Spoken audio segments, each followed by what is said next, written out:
ಎಲ್ಲರಿಗೂ ನಮಸ್ಕಾರ. ನನ್ನ ಹೆಸರು ಡಾಕ್ಟರ್ ಪಲ್ಲವಿ ಅಂತ ಹೇಳಿ. ನಾನು ಬಾಗಲಕೋಟೆಯಲ್ಲಿರುವಂತಹ ತೋಟಗಾರಿಕಾ ವಿಜ್ಞಾನಗಳ ವಿಶ್ವವಿದ್ಯಾಲಯದ ಬೀಜ ಘಟಕದಲ್ಲಿ ಬೀಜ ವಿಜ್ಞಾನಿಯಾಗಿ ನಾನು ಕೆಲಸವನ್ನ ಮಾಡ್ತಾ ಇದ್ದೀನಿ. ಇವತ್ತಿನ ವಿಡಿಯೋದಲ್ಲಿ ನಾವು ಗಜ್ಜರಿ ಅಥವಾ ಕ್ಯಾರೆಟ್ನ ಬೀಜೋತ್ಪಾದನೆ ಸಮಯದಲ್ಲಿ ಯಾವ ಹೂಗಳಿಂದ ನಾವು ಬೀಜಗಳನ್ನ ಕಟಾವು ಮಾಡಬೇಕು ಅನ್ನೋ ವಿಷಯವಾಗಿ ಇಲ್ಲಿ ನಾವು ತಿಳಿಸ್ಕೊಡ್ತಾ ಇದ್ದೀವಿ.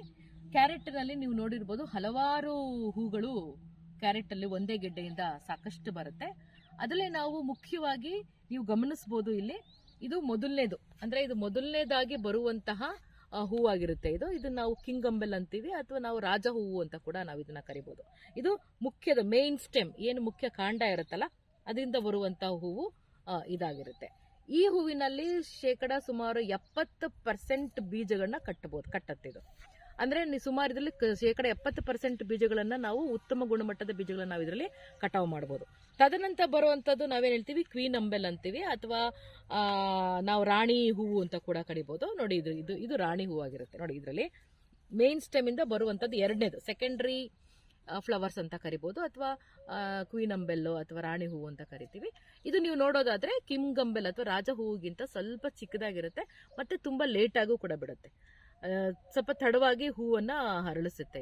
ಇದರಲ್ಲಿ ಸುಮಾರು ನಮಗೆ ಬರೀ ಕೇವಲ 30% ಅಷ್ಟು ಬೀಜಗಳನ್ನ ಮಾತ್ರ ಇದರಲ್ಲಿ ಗುಣಮಟ್ಟದ ಬೀಜಗಳು ನಮಗೆ ಈ ಹೂವಿಂದ ಅಂದ್ರೆ ಕ್ವೀನ್ ಅಂಬೆಲ್ಸ್ ಅಲ್ಲಿ ಸಿಗುತ್ತೆ.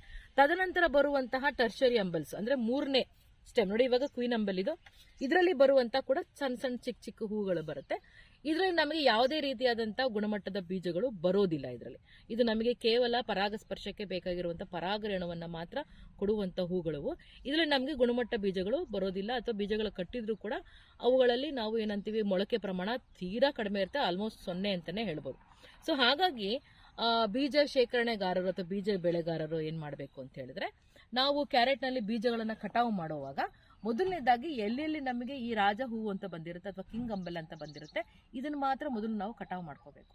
ಕಟಾವು ಮಾಡ್ಕೊಂಡು ಇದನ್ನ ಬೇರೆಯಾಗಿ ನಾವು ಒಕ್ಕಣೆನ ಮಾಡ್ಕೋಬೇಕಾಗುತ್ತೆ, ಬೀಜವನ್ನ ತಕ್ಕೋಬೇಕಾಗುತ್ತೆ. ತದನಂತರ ಬರೋದ್ರಲ್ಲಿ ಏನಾಗುತ್ತೆ, ನಾನು ಆಗ್ಲೇ ಹೇಳಿದೆ ಕ್ವೀನ್ ಅಂಬೆಲ್ಸ್ ಅಂತ ಹೇಳ್ತೀವಿ, ಅಥವಾ ರಾಣಿ ಹೂಗಳು ಅಂತೀವಿ. ಈ ತರ ದೊಡ್ಡದು ಅಂದ್ರೆ ಎರಡನೇ ಬ್ರಾಂಚಸ್ ಅಲ್ಲಿ ಬರುವಂತಹ ಇವುಗಳನ್ನ ನಾವು ಕಟಾವು ಮಾಡ್ಕೊಂಡು ಇದನ್ನು ಕೂಡ ನಾವು ಸೆಪರೇಟ್ ಆಗಿ ನಾವು ಶೇಖರಣೆಯನ್ನ ಒಕ್ಕಣೆಯನ್ನ ಮಾಡಬೇಕು, ಮತ್ತೆ ಶೇಖರಣೆಯನ್ನ ಮಾಡಬೇಕು. ಈಗ ಇನ್ನು ಮೊಳಕೆವಾರು ಶೇಕಡವಾರುನಲ್ಲಿ ಹೇಳೋದಾದ್ರೆ, ಈ ಕಿಂಗ್ ಅಂಬೆಲ್ ಅಥವಾ ರಾಜ ಹೂಗಳಲ್ಲಿ ನಮಗೆ 70% ಮೊಳಕೆ ಕಟ್ಟಿದ್ರು, 70% ಬೀಜ ಕಟ್ಟು ನಮಗೆ ಇದರಲ್ಲಿ ಸುಮಾರು ಒಂದು 90 ರಿಂದ 95% ಜರ್ಮಿನೇಷನ್ ಅಥವಾ ಮೊಳಕೆ ಪ್ರಮಾಣವನ್ನು ನಾವು ಇದರಲ್ಲಿ ಪಡಿಬಹುದು. ಇದರಲ್ಲಿ ನಮಗೆ ಕೇವಲ 30% ಅಷ್ಟೇ ನಮಗೆ ಗುಣಮಟ್ಟ ಬೀಜಗಳ ಸಿಗುತ್ತೆ. ಇದರಲ್ಲಿ ನಮಗೆ 80% ಅಷ್ಟು ಮೊಳಕೆ ಪ್ರಮಾಣವನ್ನ ನಾವು ಪಡಿಬಹುದು. ಪರೀಕ್ಷಿಸಿ ತದನಂತರ ನೀವು ಎರಡೂ ಕ್ವಾಲಿಟಿ ಚೆನ್ನಾಗಿದೆ ಅನ್ನೋಗಿದ್ರೆ ಮಾತ್ರ ಕ್ವೀನ್ ಅಂಬೆಲ್ ಮತ್ತೆ ಕಿಂಗ್ ಅಂಬೆಲ್ ಎರಡು ರಾಜ ಹೂವಿನ ಬೀಜಗಳು ಮತ್ತೆ ರಾಣಿ ಹೂವಿನ ಬೀಜಗಳು ಎರಡನ್ನ ಬೆರೆಸಿ ನಾವು ಶೇಖರಣೆನ ಮಾಡಬಹುದು. ಅಥವಾ ನಾನು 1 ವರ್ಷ 2 ವರ್ಷ ನಾನು ಶೇಖರಣೆ ಮಾಡಬೇಕು ಅಂತ ಹೇಳಿದ್ರೆ, ಕೇವಲ ನಾವು ಈ ಕಿಂಗ್ ಅಂಬೆಲ್ ಅಥವಾ ರಾಜ ಹೂಗಳಿಂದ ಬಂದಂತಹ ಬೀಜಗಳನ್ನ ಕಟಾವು ಮಾಡ್ಕೊಂಡು ಇದನ್ನ ಮಾತ್ರ ನಾವು ಶೇಖರಣೆ ಮಾಡೋದ್ರಿಂದ ಸುಮಾರು ಒಂದು 2 ವರ್ಷ 3 ವರ್ಷ ಕೂಡ ಯಾವುದೇ ರೀತಿಯಾದಂತಹ ಒಂದು ತೊಂದರೆ ಇಲ್ಲದೆ ನಾವು ಬೀಜಗಳನ್ನ ಶೇಖರಣೆ ಮಾಡಬಹುದು. ಸೊ ಹಾಗಾಗಿ ಯಾರ್ಯಾರು ನಾವು ಗಜ್ಜರಿಯಲ್ಲಿ ಬೀಜೋತ್ಪಾದನೆಯನ್ನ ಮಾಡ್ತಾ ಇದೀವಿ, ಈ ವಿಷಯವನ್ನ ನಾವು ತಿಳ್ಕೊಳ್ಳೋದು ಬಹಳ ಅಗತ್ಯ ಇದೆ. ಇದರಿಂದ ಈ ವಿಷಯ ತಿಳ್ಕೊಂಡು ಅದರ ತಕ್ಕ ಹಾಗೆ ನಾವು ಬೀಜಗಳನ್ನ ಕಟಾವು ಮಾಡೋದಾದ್ರೆ ಒಂದು ಗುಣಮಟ್ಟವಾದ ಬೀಜಗಳನ್ನ ನಾವು ಪಡಿಬಹುದಾಗಿದೆ. ಧನ್ಯವಾದಗಳು.